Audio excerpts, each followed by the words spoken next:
let's have a show.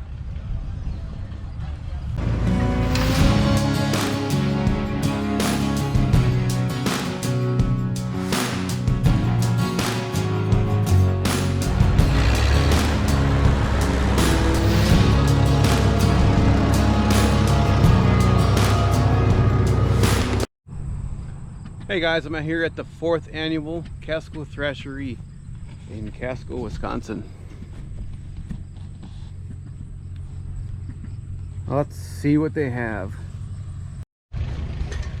Here's a Red River special.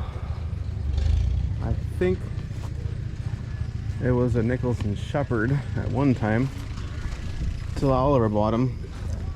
I think is how that worked. This one you can definitely see Oliver. And if you stick around, we'll get to watch it work. An Oliver plow.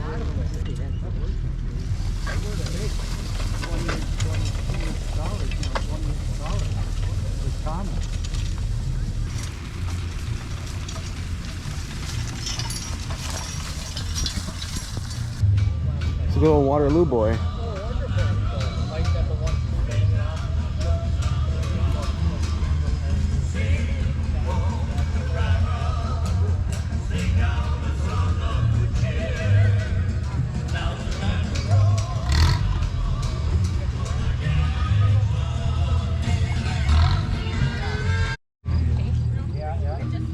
It's an old John Deere plow.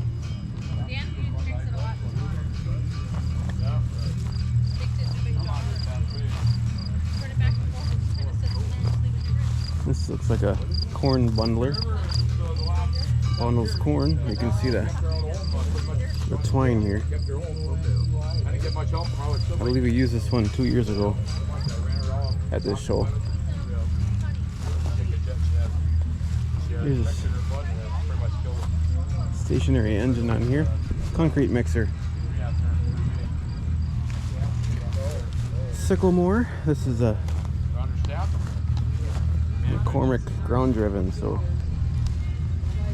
pull with a tractor, but more for horses. John Deere one, number 1.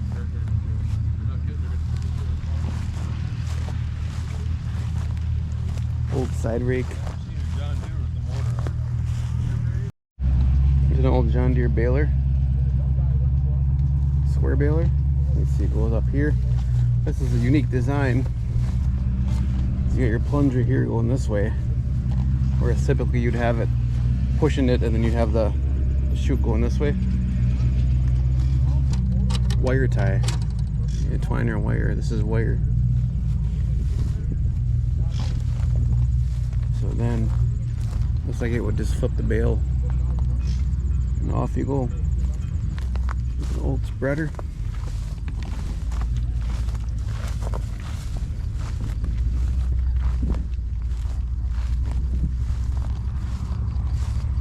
Here's an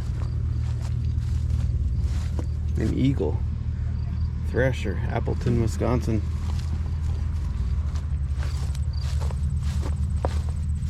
Wood. That's all wood and that's metal.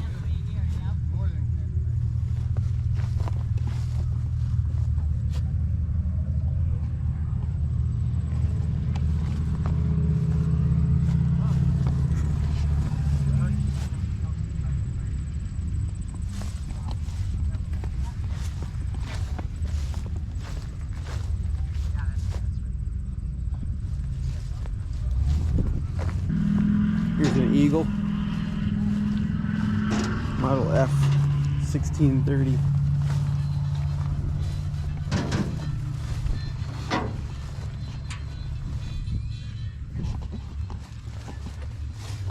believe it's Appleton, Wisconsin as well. Yeah.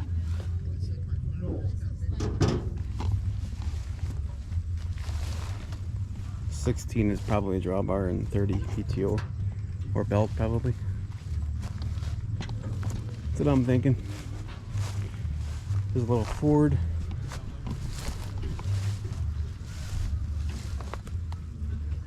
Eight N, 9 N, 2 N.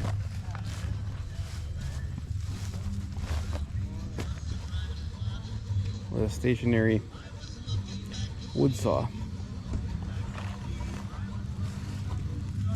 Magneto, Marvel Shedler on there.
Okay, let's get back to this Massey Ferguson Ski Whiz. One day it happened.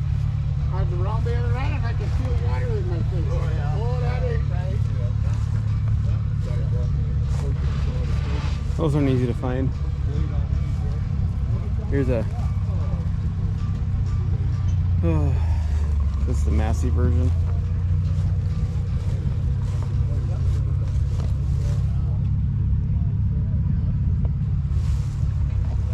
Basically a Ford Ferguson. Thinking it's the Massey Ferguson version of it. Put a pipe wrench on the helmet to keep it from burning and the fucking file.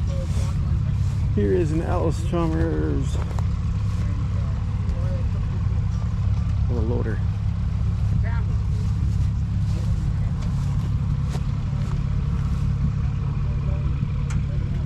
WD with a Magneto.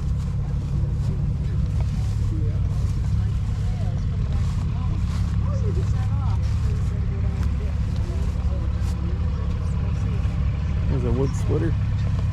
PTO powered. Jason might do that today after. He's got the kids. Alice Chalmers B.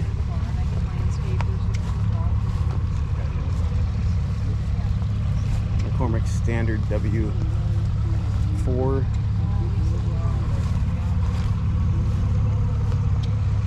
Massey 65. 1962 model. Massey Harris 20. That's a little guy. 44 Special Massey Harris.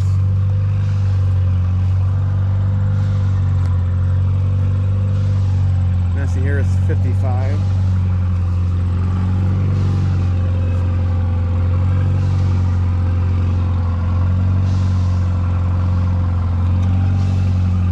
And a D17 Alice.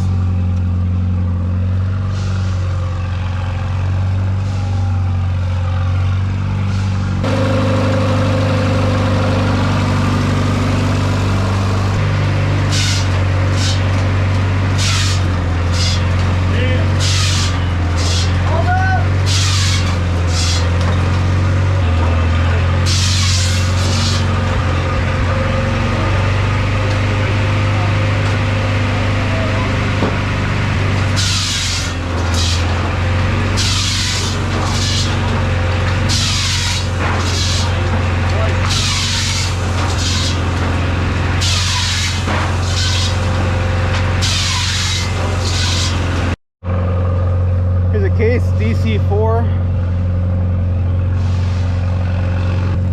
Little Oliver HD.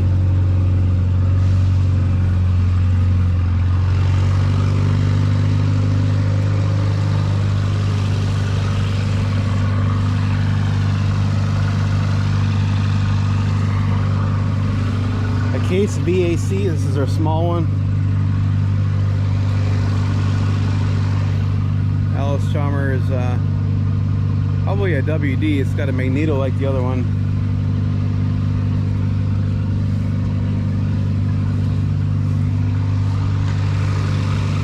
Yeah, WD 1547. This is the one that we brought. You see it in the intro. I caught some bug guts.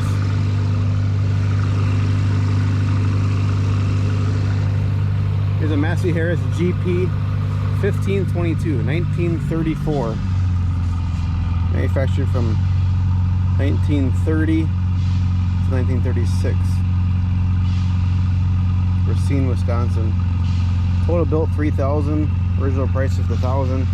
Hercules 4-cylinder gas, 226 cubic inch in here.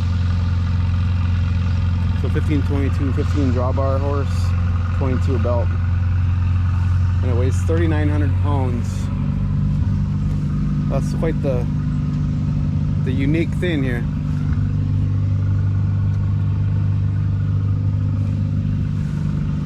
They got these on for like probably travel on possibly the road. Makes it easier to not tear up the yard and stuff.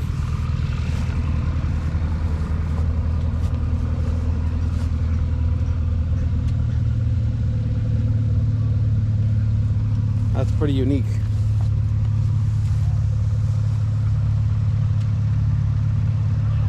But that thing pulls pretty good.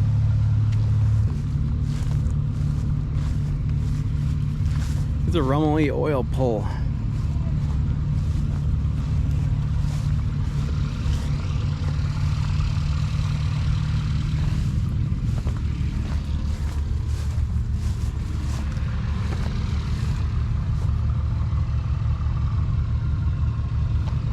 Well, those are quite old. Look at this line of Fords here. It's a 9N 1941. Here's a Ford NAA 1954. Ford 860.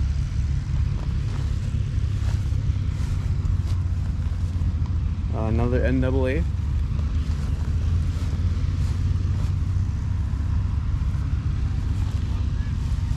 And another NAA. This is a 53 model, that one's a 54. A 51 8N.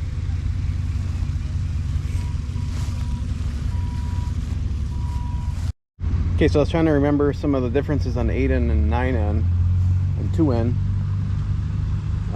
This is an 8N. See the hubs in the back, the wheels. It's an 8-volt hub. Also, you got your distributor right here.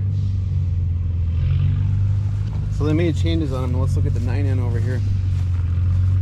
This is a 41 distributor. It is different. And the wheels are different. See, that one was an 8-volt. This is a 6-volt, but it's completely different. I think the front ones are a lot different too. Look at that. Really big wheels. Where this one's got more of a standard front wheel design. Alright. The Ford 861. Power Master. Here's a 640 Ford. International 1086.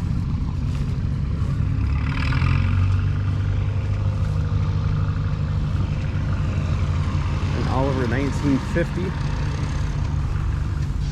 Got the General Motors diesel in it. Well,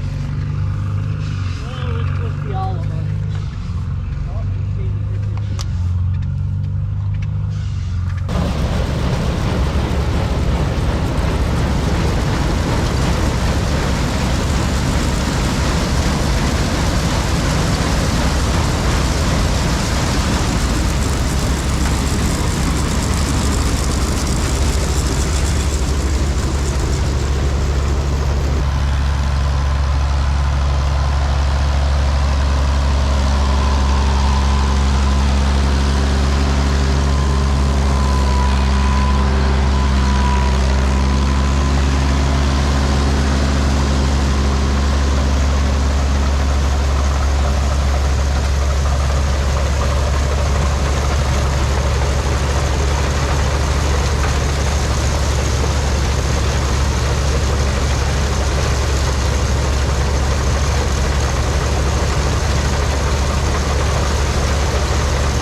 Yeah.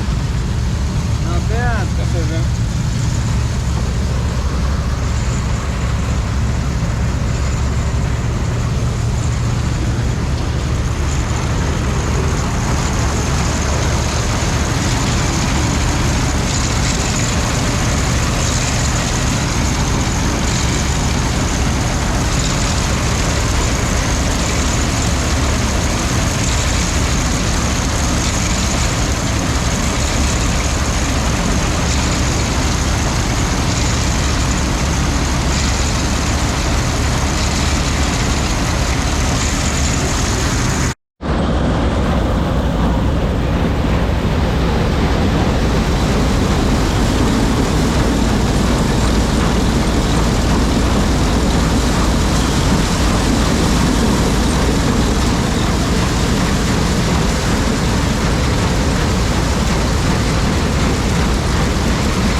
John Nichols and David Shepard formed Nichols and Shepard.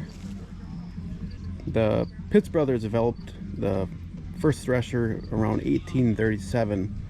For some years, the actual separating of the grain from straw and chaff was achieved by a slatted apron behind the cylinder. These so-called apron machines were the accepted standard for about 20 years. Nichols and Shepard decided that the apron machine was never going to be a complete success.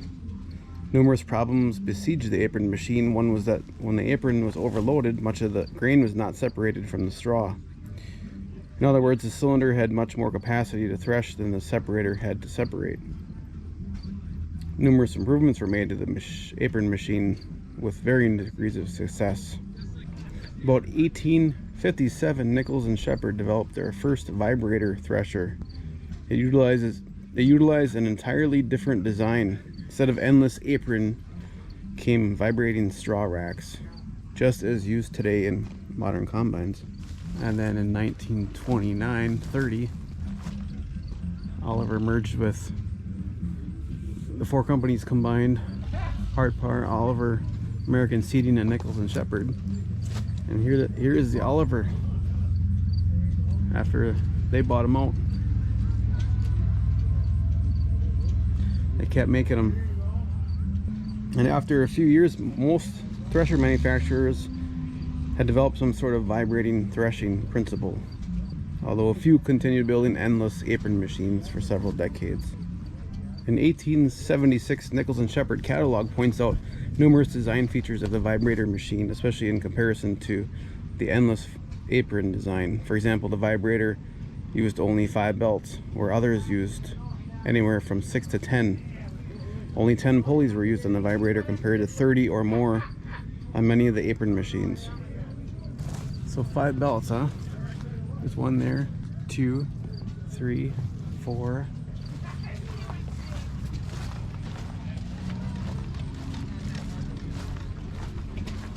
5, 6, 7. I think they're lying to me.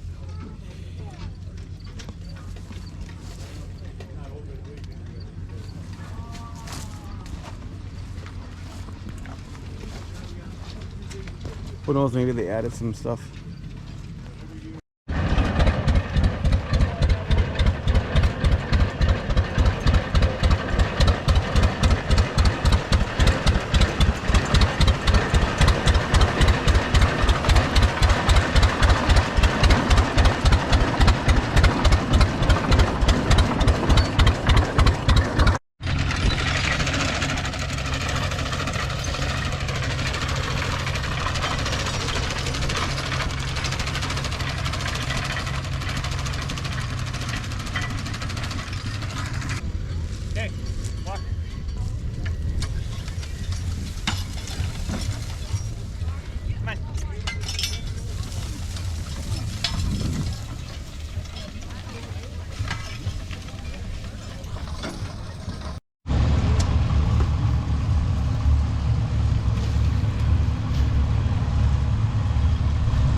Yeah, I hear that.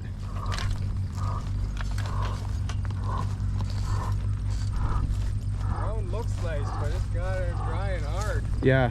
Yeah. I dug some potatoes earlier and I had a big chunk. It was a little work to get her down in to get a good furrow to start, you know. It was wet in June and then it got really dry. Yeah. The other guy must have hit a rock and flew over the plow and broke the pole off. Wow. That's what I'm waiting for. I hear little ones rattling underneath, but yeah, you might get a face full of horse butt, huh? yeah. Well, the trouble is, these aren't the easiest to bail off of, you know, without getting something slapped together. Yeah. Yeah. Yep. Up. How are you? Good.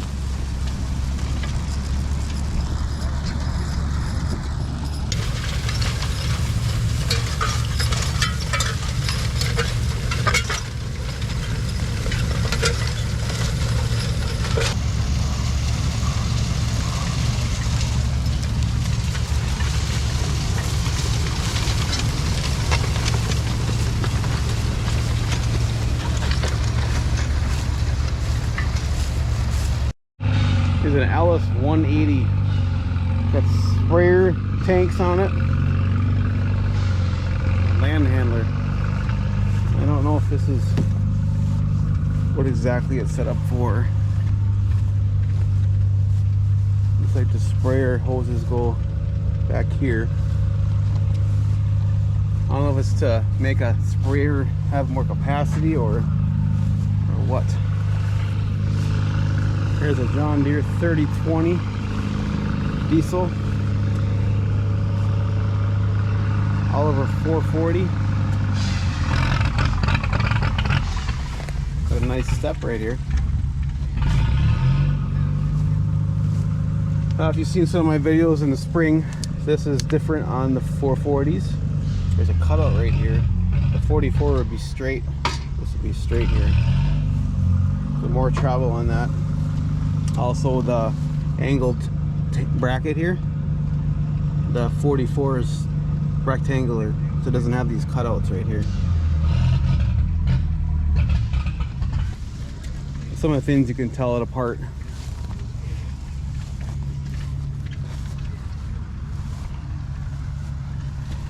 There's an Oliver 990. It'd be the 371 GM.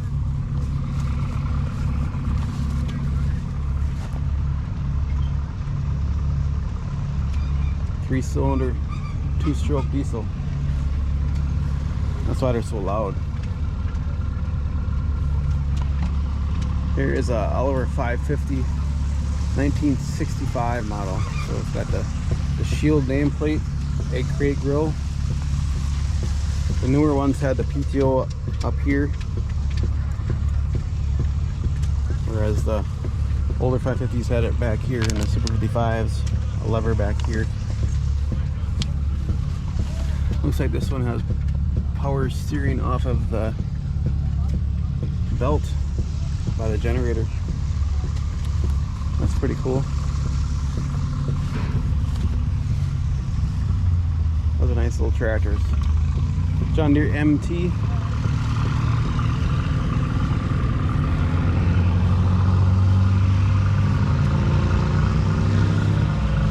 Pulling a saw rig. Looks like you put the log here, and then how do you engage the blade?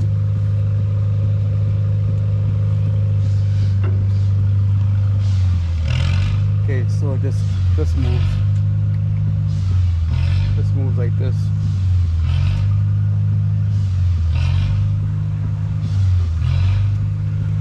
So it looks like there's a little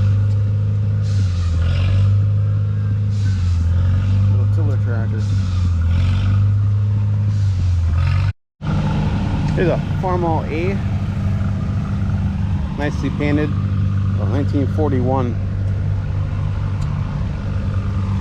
Super C.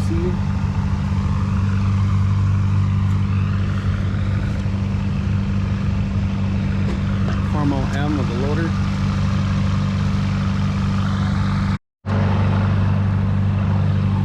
Massey 35. This is the one that's like the Ford 8N and Ferguson's. Set up very similar.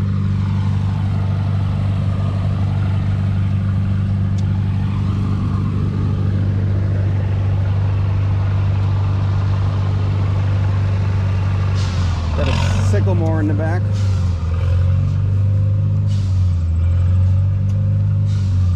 A Massey. The LSWD 45 diesel with a sycamore.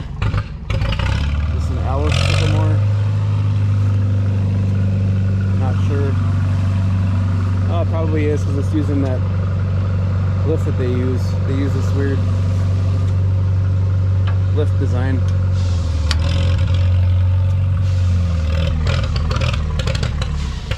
Basically a 2-point. Mini mow. Don't know the model number.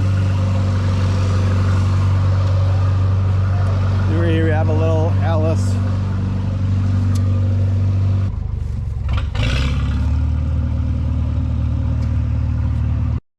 Here's some hit and misses.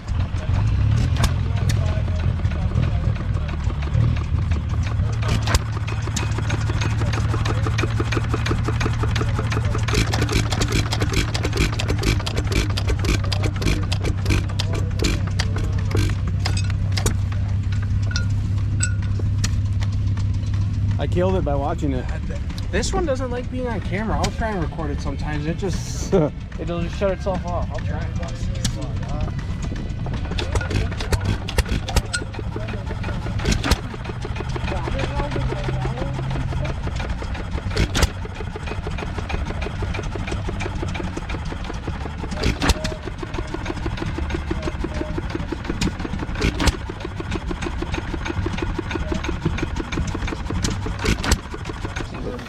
Okay. Anyone that we can get. 1931. Good luck.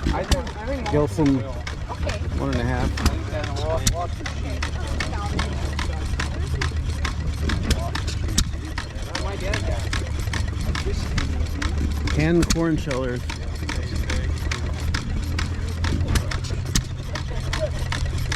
Right.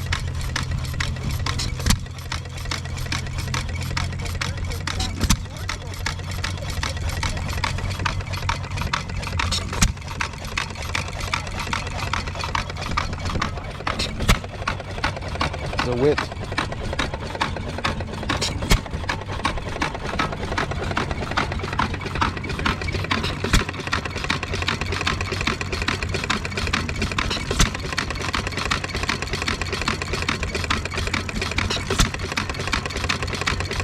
That cam down there? Yeah. Like go up so many RPMs that the fire lets the flywheels keep it going.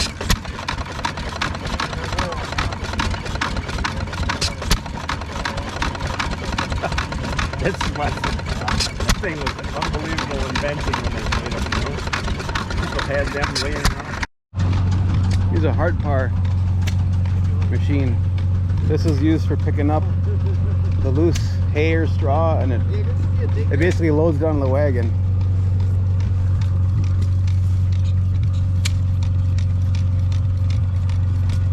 It's a hard par.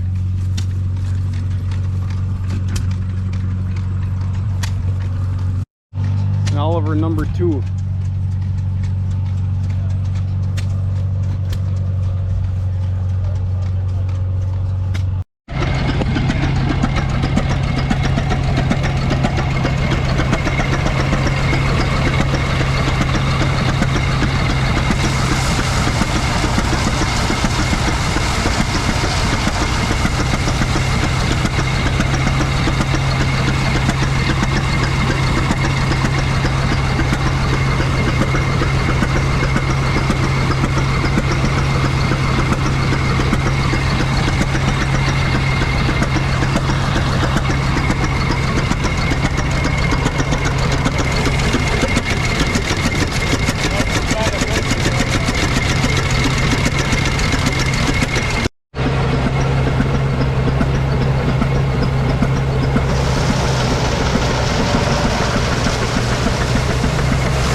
Okay, I think John Deere is a feature this year.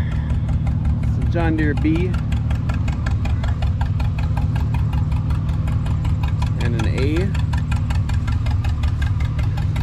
Really nicely painted. John Deere R and a 420.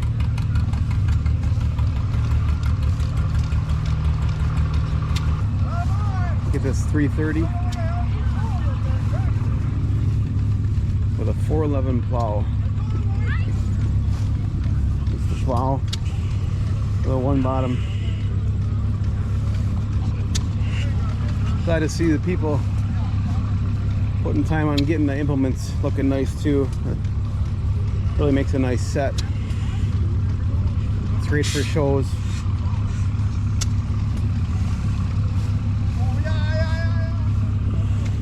Really enhances it more than just the tractors.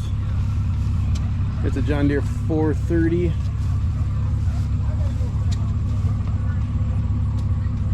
A 730. A 4320. That's a big one.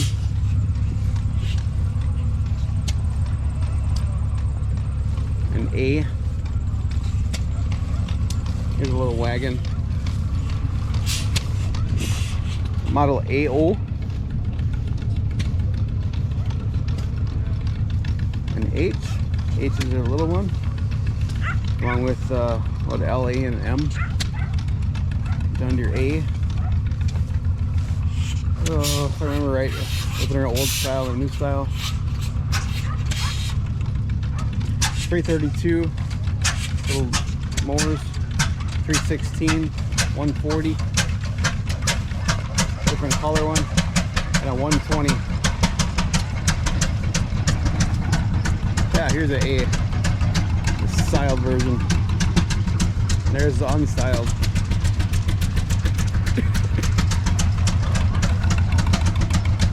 And it's pulling a 3 bottom. Might be a John Deere plow, I don't know. There's an MT. There's a B. A John Deere 60. A 30 combine. See right there.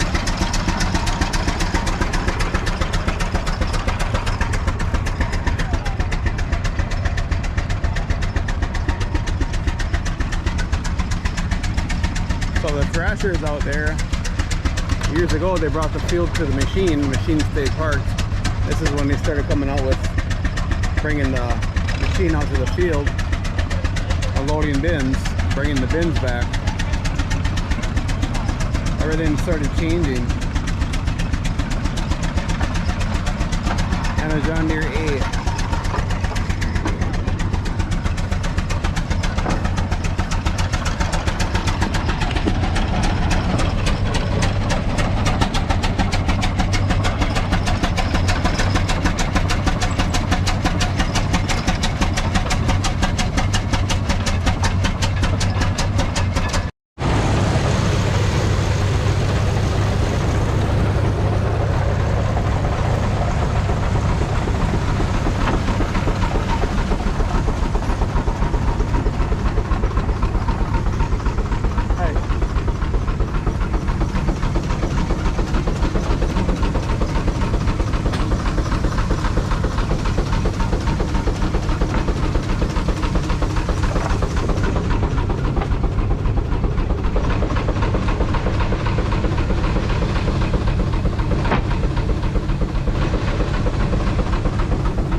What did you do there?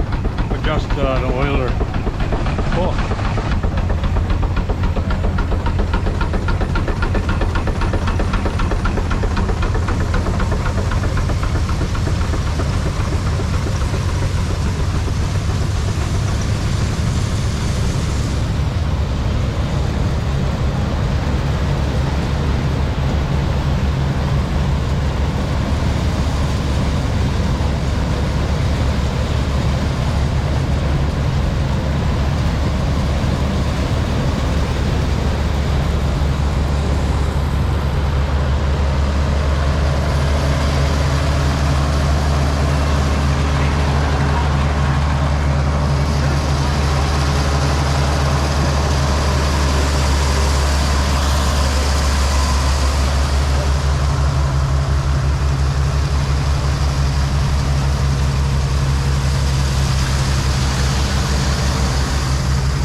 They're gonna bail at some point.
thing with horses, you don't need earplugs. Good job. Thank you. Kind of.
Wind far enough. There it goes.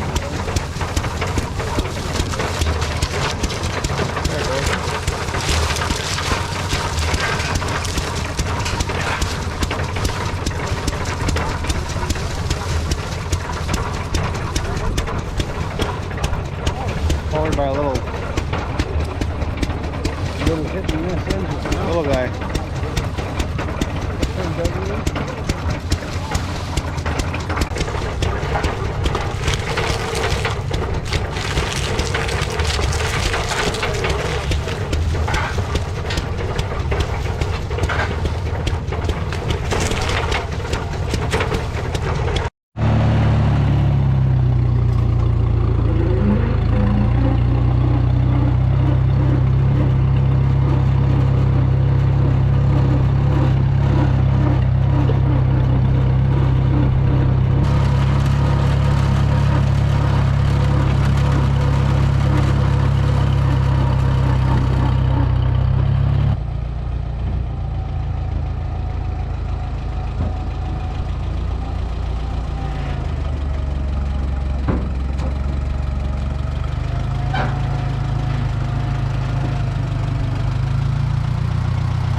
All right, thanks for watching, guys.